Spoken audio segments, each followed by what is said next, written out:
All right, welcome to this episode of News Buzz. Today we're going to just look at a few headlines.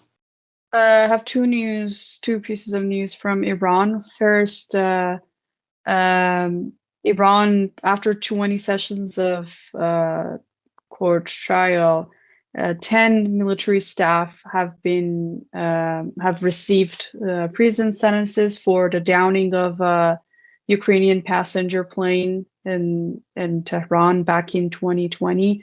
This, if people don't remember, just briefly, I say that there was this airplane taken off from the airport in Tehran right after, it was one day after Iran had attacked a US military base in Iraq in response to the assassination of General Soleimani. So the country was on high alert. And at that time, they said that,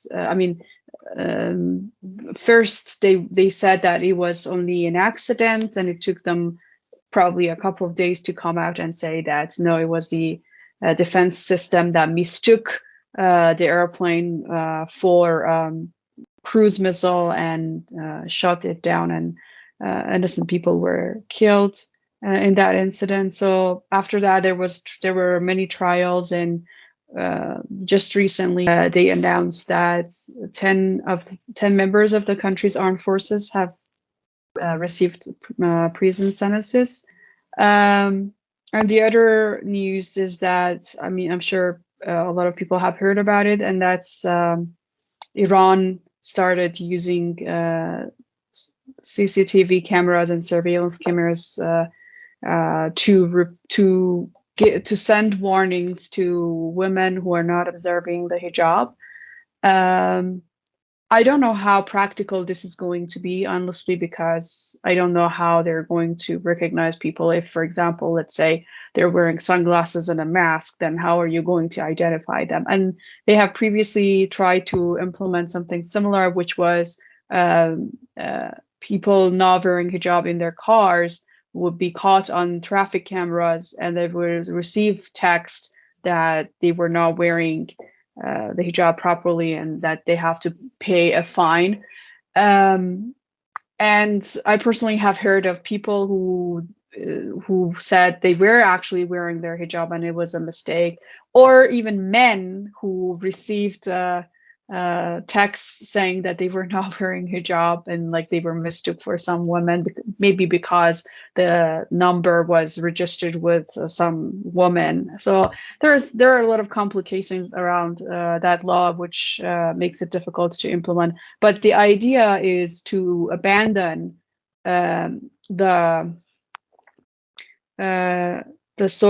guidance patrols, or the so-called morality police, as they said, and to not to have any physical contact with the people who are disobeying the law, but still implement the law, because, and that is coming because there were a lot of people also going out on the streets and talking to their representatives and asking for more laws with regard to hijab, because it's very important to understand that when there are protests like that are strongly and clearly backed by the West.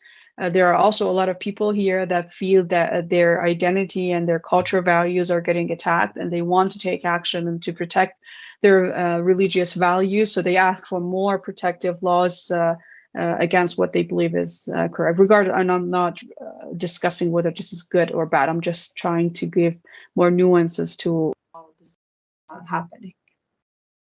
Yeah, well, that sounds like that was just a good excuse for expanding the security state with the surveillance cameras. That's my problem with it. Definitely, exactly. Great. Along. It might not be.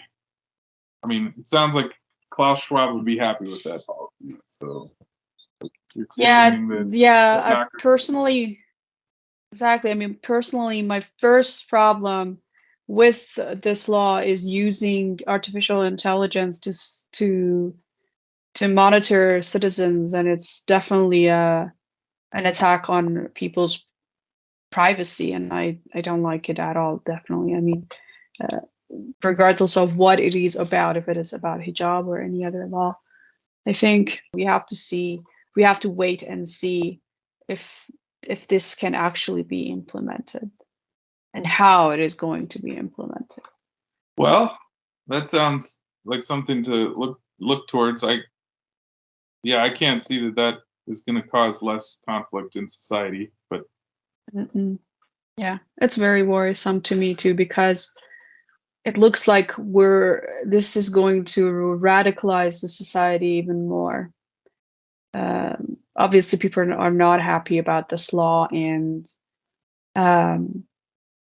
it kind of, I mean, to me, it sounds like the government is just trying to send a signal to the ultra religious people that no, don't worry, we're taking care of that, and you shouldn't be the ones who want to take action, especially after the case of one just random guy pouring yogurt on two women without hijab happened. And the guy was arrested, by the way, but the two women were also arrested because they were not wearing the hijab. I mean, arrested, of course, the women were just released the same day, and it wasn't like they were held in prison or anything. But I think it was a sign to say that you're not allowed to take action on your own, but to also tell them that, well, we are taking care of that. You don't have to worry about that. Because, like I said, I don't think this is like a very practical solution. I mean, like I said, I think it's really going to radicalize the society, and it's not. I don't see it as a very prudent measure against what is happening. And I'm hoping this is more like a gesture than an actual policy that is going to be implemented. Okay, so thank you for listening to another episode of Twice Told Tales podcast and the News Buzz series. Don't forget to share this video, to subscribe to our channel, and activate the notifications. See you soon in the next episodes. all right.